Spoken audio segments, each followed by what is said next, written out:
And the lesson of our treaties is we have a deal.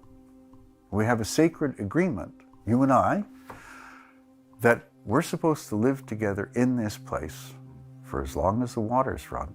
In fact, a lot of the treaty-making protocols and processes that Europeans adapt are indigenous practices like wampum belts. This is not a European custom. Can you talk about the Treaty of Niagara Wampum Belt and sort of its place as a founding document of this country?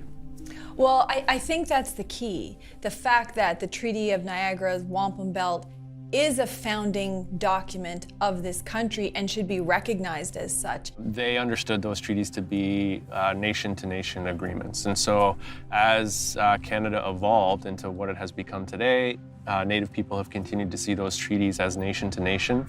And here's the other really important and significant thing about that treaty. It's that a wampum belt was done by Indigenous hands, with Indigenous ceremony and Indigenous intentions, and there's no misinterpretation about what that belt means. We adopted them. We brought them into family. It is our fault. We signed treaties with them, which made them family, not friends. In their worldview, people were divided into one of two categories, so relatives or strangers. Okay, there wasn't an acquaintance category. You know, so if you were going to trade with somebody, if you were going to engage in any kind of alliance relationship with somebody, they had to become relatives. And there are all kinds of ceremonies and protocols, a law, in other words, for how you brought people in, and then what rights and obligations those people had. The whole wampum belt concept of we'll work together, you know, we'll share this place, but I will steer my boat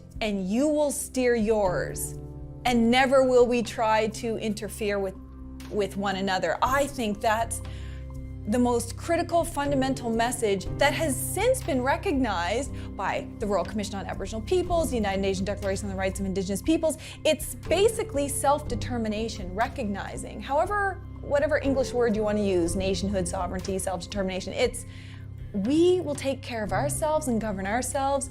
You do your business, and we'll work along cooperatively in the areas that we have to.